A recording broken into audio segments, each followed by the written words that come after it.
Hi everyone, so the Wimbledon's over for today and I'm gonna stop sewing now, maybe go for a walk or something before it starts raining. Looks like it's gonna rain here. And this is what I did. I finished this leaf. I did this whole section. I did this and I did this today. So that's my embroidery done. So it's coming together, and then when I start working or when I get my job, I'm gonna buy more pillowcases like that and keep them. Then I can sew them slowly when I'm at home. And yeah, I'm just asking for your support. If you know of any grants or anything like that that I can apply for, for my being a spiritual director, let me know, because I do post prayers and I share what I'm learning. I share my John Maxwell, and usually those talks cost hundreds of dollars. So, I've also got expenses to meet, and I tried to register myself on the Archdiocese of Toronto website to provide spiritual direction, but they told me I can't because I'm not an organization. So, whichever way I try to turn, the doors close. So I really don't know what else to do. I'm hoping that I'll be able to get a job in the church, because I'm tired of always, this is not a Christian country. It's not. And, it's a secular country, and they tell you that.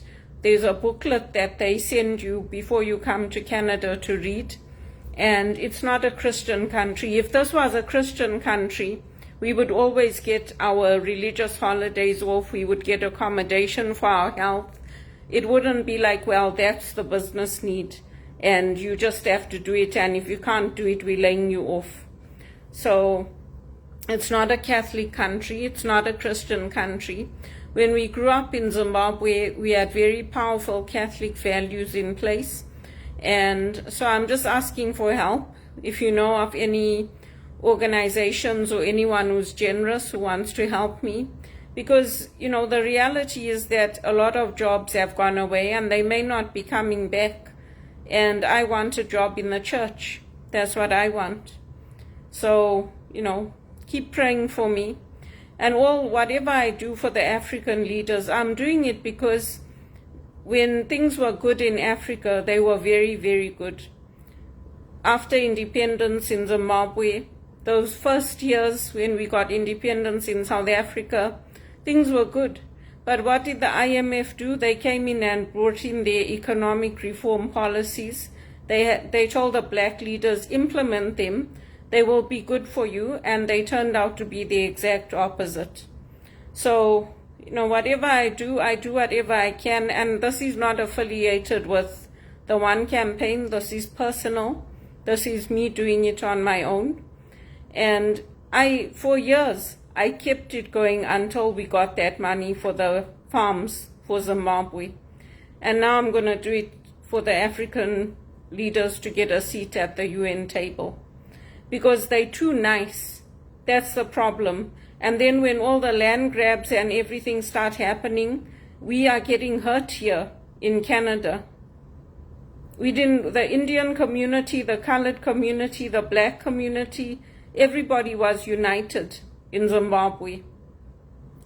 So it's a different life here. The whites stick together, the Greeks stick together, the Jews stick together. So it's very different. And that's why I'm asking for help, if you know of anybody. And even with my John Maxwell, I want to go out. I want to do it in South Africa, in different places, Kenya, wherever there's a need. Maybe I can make some money that way. But it's not fair for me to be sitting at home with all my skills, with all my education as a spiritual director, and not be able to get a job in a Catholic university or in the church or anything like that. And apparently they're crying out for people. So why am I not getting that work and getting that income? Anne-Marie and I are very good, my friend in South Africa. And I also help them. They can ask Peter Knox, they can ask Graham Fusion, they can ask Bruce Botha, Anthony Egan. Ask them what I did in South Africa. They'll tell you. And they can ask Damien Howard as well. He'll tell you. So I know some of the priests here that are Jesuits, they're not getting me involved. So it's not fair to me. And what they're doing to our African leaders is not fair. And if they hurt them, they better be careful, because I saw how they hurt Dr. Chakwera. I saw how they hurt Robert Mugabe. God is going to punish them. And I will speak up about it. I'm not keeping quiet.